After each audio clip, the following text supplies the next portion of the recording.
No, I mean seriously, sir, it's a serious issue. Yeah, okay. I know where you're going. Where do you think we're coming from, though, sir? I mean, tell me. A lot of you are trying to connect this, we're in bed with Saudi Arabia BS, and this is all a big farce to get Saudi oil and all that. That's not what it's about. So our government isn't in bed with Saudi, okay. While in Crawford, we ran into Ray McGovern and spoke with him about Iraq. Ray McGovern is a retired, senior-level CIA analyst whose career spanned the administrations of John F. Kennedy to George H.W. Bush. His duties included chairing national intelligence estimates and preparing the president's daily brief. I believe that they are still interested in permanent military bases there. I believe they are still interested in controlling the oil from that part of the world.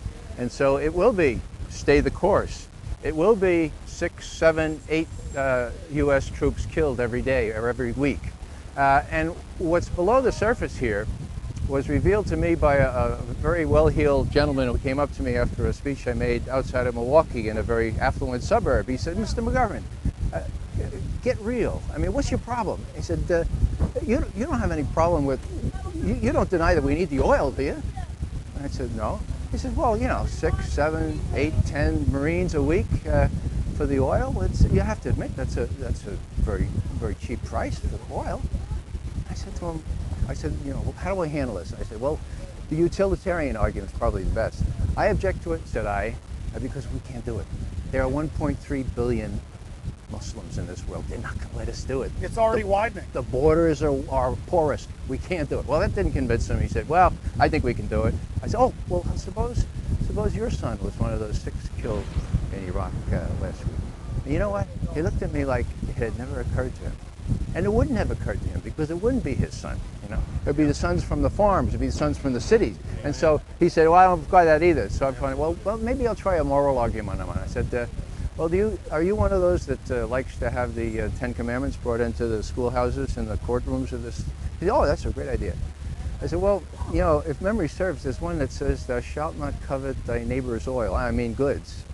Don't bear false witness. There's one, don't forever hold. There's one that says you shouldn't steal. And there's also one against killing, if I remember correctly. So maybe you want to subtract 4 and bring in the 6 commandments into the schoolhouses and the courtrooms of this world. Get real," I said. "This is a moral issue. We shouldn't be going around killing unarmed civilians and causing more violence where violence is endemic." And what did he say, sir? He turned on his heel, marched out to his SUV, prayed for cheap gasoline, and drove home. I want the oil. Let's educate them, bring them into democracy, and take their oil. Apparently somebody took too much yellow acid and got, you know, the story wrong. The majority of the construction, and the vast majority, like I'd say 90% of the construction that I saw wasn't with the Iraqis, it was with the American bases that they were building. Concrete structures, incredibly permanent, designed to house thousands of soldiers for a long period of time. The American people are being kept in the dark about all this. If it weren't for shows like yours and for a few others and the internet, people would never have a chance to learn the truth of this. What Cindy Sheehan has done is brought a human dimension to this. They said, look, people are getting killed, including my son. A lot of Iraqis are getting killed. Why don't we face up to whether this war makes any sense at all? Do we really want to have our young people sacrificed for what? We don't know. We don't know what's going on. To tell you the truth, my kids don't know the things that are involved in the decisions I make at my house. And that doesn't mean that they need to be involved in the decisions, because I know better than they know. It's because I'm more informed, and I'll give him that same benefit. You know, we did elect him. Where have we lost our freedom? All across the... Where? They're using Homeland Security against topless bars. They're using Homeland Security against toy store owners. They're using Homeland Security against pot dealers, and that's wrong. They're using Homeland Security, quote, against gang members. It's admitted. Are you familiar that the Gulf of Tonkin never happened? LBJ tapes have now been released. We went to war. Well, you know, I just got to point out to Wolfowitz and Pearl and Feith and Abrams and Wormsers, you know, people like that, who this has been their plan, and it's about, you know, it's about imperialism. It's about abusing a nation's natural resource. It's about greed and power, and it's nothing about keeping America safe or freedom and democracy for the Iraqi people. You know? I believe that America, right from the start of the Bush administration, has been focused on the use of American military power in order to extend control by America of strategic areas in the world. Now we have the Downing Street minutes, which show that as early as July 23, 2002, the head of British intelligence, just back from Washington, said to his prime minister, "It's a done deal. The decision for war is inevitable. The war will be, quote, justified by the conjunction of terrorism and weapons of mass destruction, and intelligence and facts would be fixed around the policy of war." There's the proof that the intelligence, all this justification in quotes for the war, was a fraud from day one.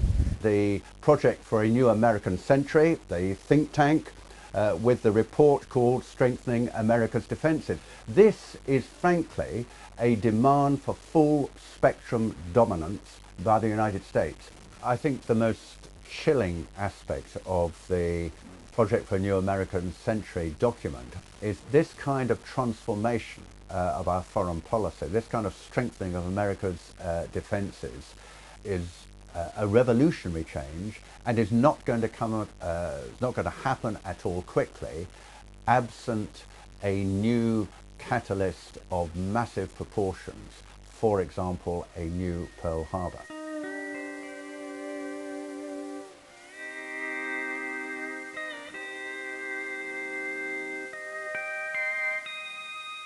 In Crawford, Texas, we found individuals who believed the weapons of mass destruction were found in Iraq. No weapons of mass destruction were found. Are you kidding me? Do you buy that? Yes. Of course there were mass. Of course there were. David, there were. Yeah. This guy would make a great citizen in George Orwell's fictitious 1984. If we took them all away, does that still mean that if he had the capability, would he still? See, that's in the mind. Well, she's got an ad on TV that said he lied, my son died. You know, he hasn't lied to nobody. What did George Bush lie about? He said he was going to protect this country. Weapons of mass destructions. That no matter what it took to keep the enemy out of our backyards. He never said there weren't going to be nobody killed.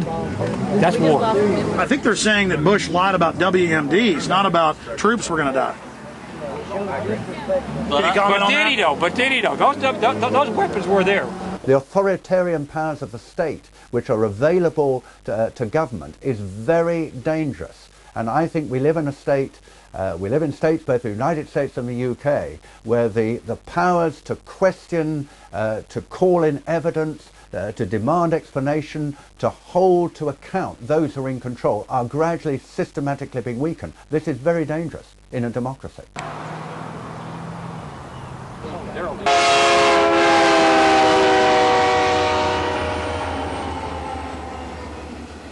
Now, Dick Cheney and John Bolton and others have been saying Iran poses an immediate danger. They could get a nuclear weapon before we know it. All the same things they said about Iraq. And so we have to do something about that now. You know, he said the same thing about Iraq, and like you said, he was caught red-handed. It's proven to be lies. Why should we believe him about Iran?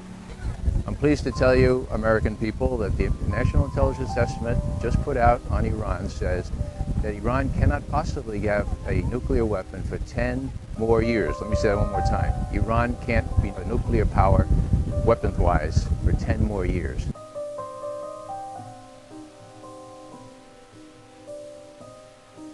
We have to look at whether our governments are creating enemies so that they can justify what they do. Of course, two of the biggest funders of American presidential campaigns are the oil industry and the arms industry. And it's in their interests that we invade places like Iraq. We're going to let the Israelis, or we're going to do it ourselves, attack the nuclear facilities in Iran. Now, people say, that's crazy. That is absolutely crazy. I agree. The problem is, folks, the people running our policy toward Iraq and Iran were widely known in the 1980s when I was briefing the Vice President and others as the crazies, okay? The crazy. You come in on Monday morning and somebody would say, guess what the crazies did late Friday night? And you